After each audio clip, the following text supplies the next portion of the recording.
કોંગ્રેસના સસ્પેન્સનો આખરે અંત. રાહુલ ગાંધી રાયબરેલીથી ચૂંટણી મેદાનમાં. ચૂંટણી પ્રચાર માટે હવે ગણતરીના કલાકો બાકી. કેન્દ્રીય ગૃહમંત્રી અમિત શાહ આજે ગુજરાતમાં 3 જાહેર સભા કરશે. રાજકોટના ગાંધીગ્રામ 2 પોલીસ મથકની ઘટના. પોલીસ મથકમાં પ્રેમી યુગલે ગળા પર બ્લેડ ફેરવી દીધી, યુવતીનું મોત. સહકારી ક્ષેત્રની ચૂંટણીમાં પણ બળવાખોરી. ઇફકોની તારીખ 9 મેના યોજના ચૂંટણીમાં એક જગ્યા સામે 3 ઉમેદવારો મેદાનમાં. સૌરાષ્ટ્રમાં મતદાનના દિવસ સુધી અકળાવી દેતી ગરમીની આગાહી. કોંગ્રેસના નેતાઓને વાણી સંયમ રાખવા કરાતી તાકીદ. પરેશ ધાનાણીના હરખ-પદુડા શબ્દ અંગે આચારસંહિતા ભંગની તપાસ.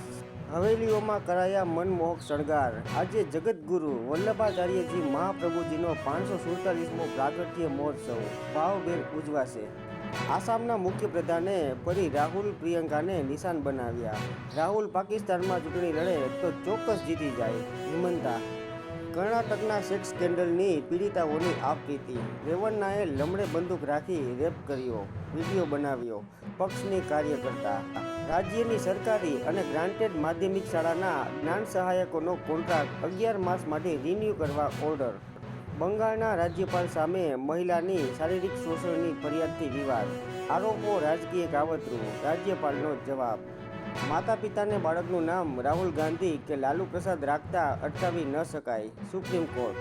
એક સરખા નામ હોય એટલે શું ચૂંટણી નહીં લડવા દેવાની? પ્રિયંકા ગાંધી વાડ્રાના ચૂંટણી લડવા અંગે હજુ પણ સસ્પેન્સ. પ્રિયંકા તો કોઈ પણ પેટા ચૂંટણી લડીને લોકસભામાં પહોંચી જશે. જયરામ. રશિયાએ સાયબર હુમલાના પરિણામ ભોગવવા પડશે, જર્મનીની ચેતવણી. વાયનાડ પર હારથી ડરો નહીં, ભાગો નહીં. રાહુલ ગાંધી પર મોદીનો હુમલો.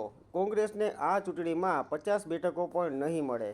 મોદી પોતે ભાગીને વારાણસી આવ્યા હતા. મોદી પર ખડગેનો વળતો ઘા. દિલ્હીમાં ચૂંટણી પહેલા કેજરીવાલ છૂટે તેવી શક્યતા. ચૂંટણીને કારણે અમે કેજરીવાલને જામીન આપવા અંગે વિચારીશું, સુપ્રીમ. કેનેડામાં માર્ગ અકસ્માતમાં 3 ભારતીયો સહિત 4ના મોત. મણિપુરમાં મુંડન કરાવી શાંતિના સંદેશા સાથે 7 મહિલાઓની સાયકલ રેલી.